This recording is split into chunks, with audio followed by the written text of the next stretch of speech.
Tonight we continue reading The Magic Finger by Roald Dahl. We're up to page 35. It must have been at about this time that I, back in my own house, picked up the telephone and tried to call Philip.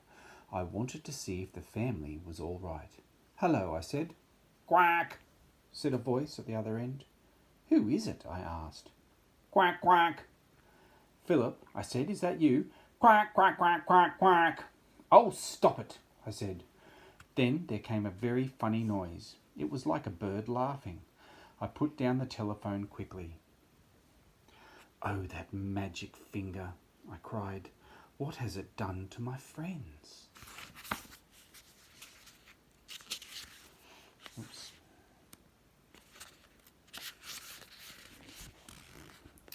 That night, while Mr. and Mrs. Gregg and Philip and William were trying to get some sleep, up in the high nest a great wind began to blow. The tree rocked from side to side, and everyone, even Mr. Gregg, was afraid that the nest would fall down. Then came the rain. It rained and rained, and the water ran into the nest, and they all got as wet as could be. And oh, it was a bad, bad night.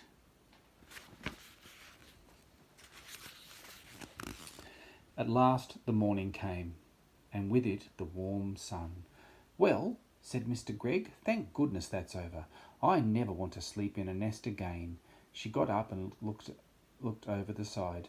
"Help!" she cried. Look down there." "What is it, my love?" said Mr. Gregg. He stood up and peeped over the side. He got the surprise of his life. On the ground below them stood 4 enormous ducks as tall as men, and 3 of them were holding guns in their hands. One had Mr. Gregg's gun, one had Philip's gun, and one had William's gun. The guns were all pointing right up at the nest.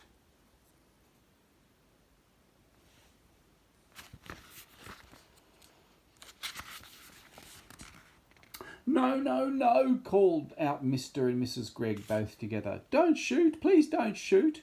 "Why not?" said one of the ducks. It was the one who wasn't holding a gun.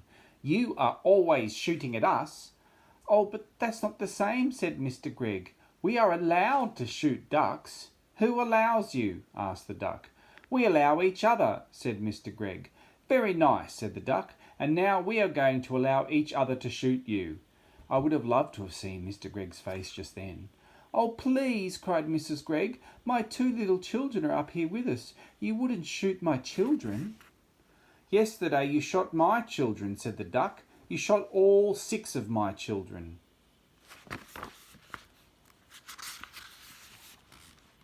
"I'll never do it again," cried Mr. Gregg. "Never, never, never."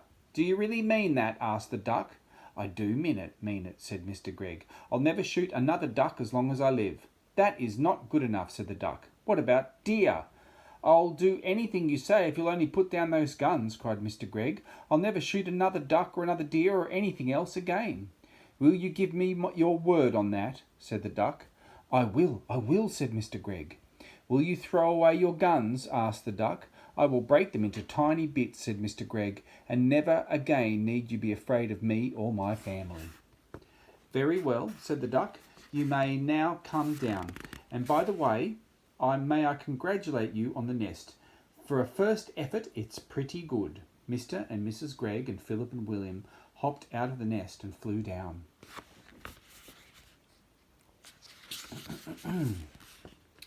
Then, all at once, everything went black before their eyes, and they couldn't see. At the same time, a funny feeling came over them all, and they heard a great wind blowing in their ears.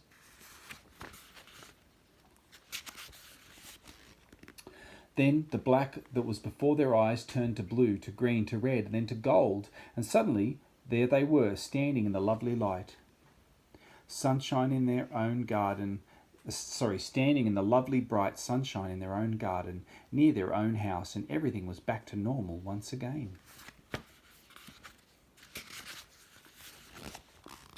"Our wings have gone," cried Mr. Gregg, "and our arms have come back, and we are not tiny any more," laughed Mrs. Gregg. "Oh, I am so glad." Philip and William began dancing about with joy. Then, High above their heads they heard the call of a wild duck. They all looked up, and they saw the 4 birds, lovely against the blue sky, flying very close together, heading back to the lake in the woods. It must have been half an hour later that I myself walked over to the Greggs' garden. I had come to see how things were going. I must admit I was expecting the worst. At the gate I stopped and stared. It was a queer sight.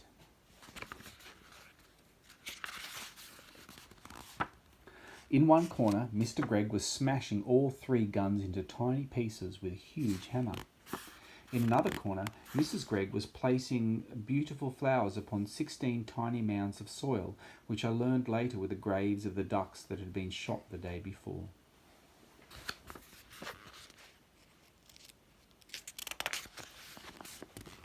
And in the middle of the yard stood Philip and William, with a sack of their farmer's best barley beside them. They were surrounded by ducks, doves, pigeons, sparrows, robins, larks, and many other kinds that I did not know, and the birds were eating the barley that the boys were scattering by the handful.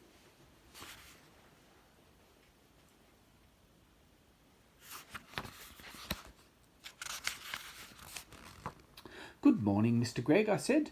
Mr. Gregg lowered his hammer and looked at me. "My name is not Gregg any more," he said. "In honour of my feathered friends, I have changed it from Gregg to Egg." "And I am Mrs. Egg," said Mrs. Gregg. "What happened?" I asked. They seemed to have gone completely dotty, all 4 of them. Philip and William then began to tell me the whole story.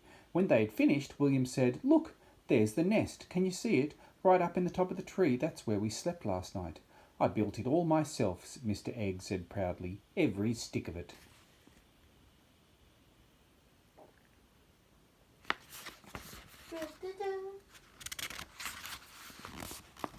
"If you don't believe us," Mrs. Egg said, "just go into the house and take a look at the bathroom. It's a mess." "They filled the tub right up to the brim," Philip said.